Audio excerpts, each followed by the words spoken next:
हम लोगों का विशेष फोकस है विधानसभा में, जिसमें हम लोग 81 में तैयारी कर रहे हैं।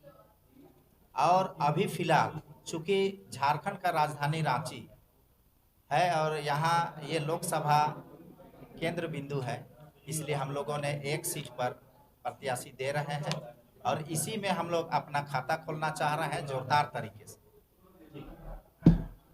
वैसे वर्ग समुदाय आदिवासी मूलवासी जितने भी हमारे भाई बहन आपके चैनलों से जुड़े हैं, सबको क्रांतिकारी नमस्कार और झारखंडी जोहार। संपूर्ण भारत क्रांति पार्टी युवाओं द्वारा युवाओं के लिए बनी पार्टी है और झारखंड के संदर्भ में स्थानीय नीति को उस तरह से परिभाषित करेगी जिसमें सभी वर्ग विशेष को ना किसी को हानि होगी, ना किसी को ठेस पहुंचेगी। जल जंगल जमीन के तमाम वैसे मुद्दे, उनका समस्याओं का समाधान ग्राम स्तर पे होगा और संसद में ओबीसी के 27% जो भी आरक्षण का मामला है वो पुरजोर तरीके से मैं संसद में उठाऊंगा और उनको न्याय दिलाऊंगा। और संपूर्ण भारत क्रांति पार्टी का मुख्य उद्देश्य ही है युवाओं और महिलाओं को रोजगार देना, ताकि उसके साथ साथ थर्ड जेंडर, दलित, पिछड़े, आदिवासी, गरीब लोगों को हक दिलाने का काम करेगी। झारखंड में नव झारखंड के विकास की बात को करती है, उसके लिए शिक्षा में, स्वास्थ्य में और मूलभूत सुविधाओं को हमने उसको विकास के काम को आगे तक लेके जाएंगे ताकि यहाँ से राज्य से पलायन ना हो। और जो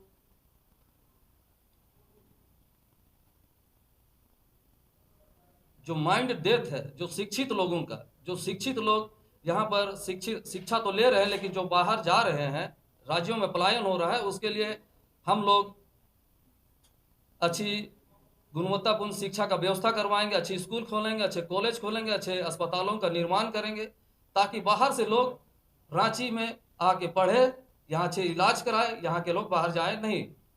और यहाँ के जितने भी आदिवासी मूलवासी के तमाम वैसे मुद्दों को आज तक राष्ट्रीय पार्टियों ने, चाहे यहाँ के क्षेत्रीय पार्टियों ने भटकाने का, धूल मूल रीति रवैया का, उसको बहलाने फुसलाने का काम किया है यहाँ की जनताओं के लिए। लेकिन यकीन दिलाते हैं हमारी पार्टी सरकार में आते ही सबसे पहले जो चीर पड़ते आदिवासियों की मांग है, सरना धर्म कोड का मांग, चाहे सेपरेट जनगणना प्रपत्र में सेपरेट कॉलम का जो मांग है, उसको पुरजोर तरीके से हम लोग रखेंगे और दिलवाएंगे। इसमें किसी धर्म समुदाय को इसमें कोई ठेस नहीं पहुंचेगी और इसको करने से हमें कोई रोक नहीं सकता है। और जो पेशा कानून है पूरे भारत राज्य में जो 5वीं अनुसूची है, वहाँ अक्षरशः इसको हम लोग पालन करवाएंगे। और रही बात हमारा जो झारखंड जो क्रांति को लाना है, संपूर्ण क्रांति को भारत में लाना है, क्रांति विकास का होगा, क्रांति रोजगार का होगा। और जो 85% युवा जो आज बेरोजगार है, उनको रोजगार दिलाएंगे और उनके लिए हम सड़क से सदन तक आवाज बनेंगे। और जो हमारा जो 37% जो रांची लोकसभा में हमारा एसटी समुदाय का 37% वोट है, इसके बावजूद राष्ट्रीय दलों ने, चाहे वो हम कांग्रेस हो, चाहे वो जेएमएम हो, चाहे वो बीजेपी हो, इन लोगों ने आज़ाद भारत के बाद से जब भी चुनाव प्रक्रिया में आए हैं, तब से एक भी आदिवासी कैंडिडेट को यहाँ से नहीं उतारा है। उसका आदिवासी का जो राजनीतिक नेतृत्व है, जो उसको हमेशा विहीन किया है, उसका कभी हम लोग को पनपने नहीं दिया गया है।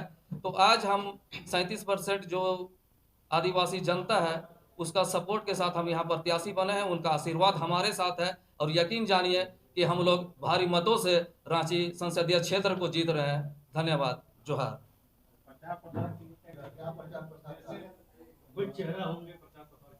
हमारे यहाँ पर चेहरा, हमारे यहाँ के जो खतियानी लोग हैं, जो हमेशा सड़क से सदन पे पहुंचे हैं, वही है। हम लोग पैरासूट किसी को फिल्म स्टार चाहे किसी को हम लोग बुला नहीं रहे हैं। हमारे लिए, हमारे से जमीनी जो कार्यकर्ता है, हमको उस पर बहुत भरोसा है और यकीन जानिए हम लोग जीत हासिल कर रहे हैं भारी मतों से। जो आदिवासी और जो समाज के लोग हैं, वो ज़्यादातर टीवी से या अखबारों से उतना ज़्यादा जुड़ा हुआ नहीं है, तो कैसे आप कन्वे कीजिएगा अपना जो प्रोजेक्ट है कि आपका ये चीज़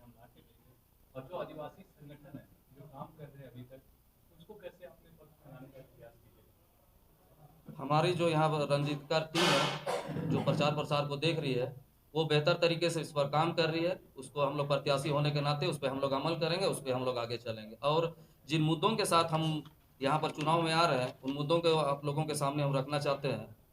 संपूर्ण भारत क्रांति पार्टी इन मुद्दों के साथ चुनाव लड़ेगी।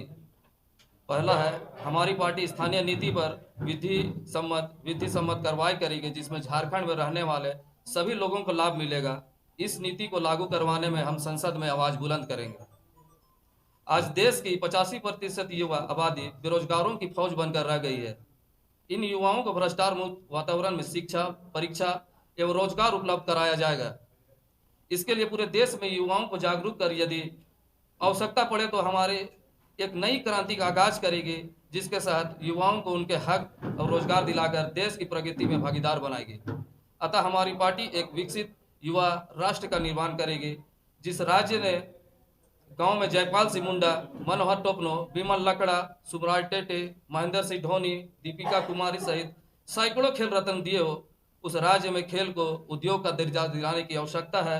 अर्थात हॉकी, क्रिकेट, फुटबॉल, तीरंदाजी सहित कई अन्य खेलों को बढ़ावा देने के लिए हमारी सरकार प्रत्येक जिलों में स्पोर्ट्स एकेडमी स्थापित करेगी। झारखंड के लोगों को गुणवत्तापूर्ण शिक्षक और बेहतर इलाज के लिए अब दूसरे राज्यों में जाना नहीं पड़ेगा, क्योंकि हमारी सरकार राज्य के शहरों को विकसित कर वहां अच्छे स्कूल, कॉलेज, आधुनिक सुविधाओं से लैस अस्पताल खोले जाएंगे। चरणबद्ध तरीके से प्रत्येक जिले में सरकारी मेडिकल कॉलेज की स्थापना की जाएगी। जैसा हम सभी जानते हैं कि पूरे देश का लगभग 48% खनिज संपदा झारखंड में है। हमारी सरकार राज्य की खनिज संपदा लूट पर अंकुश लगाएगी तथा स्थानीय लोगों को खनिज संपदा के उचित उपयोग में भागीदार बनाकर उसके जीवन स्तर को बेहतरी बनाएगी।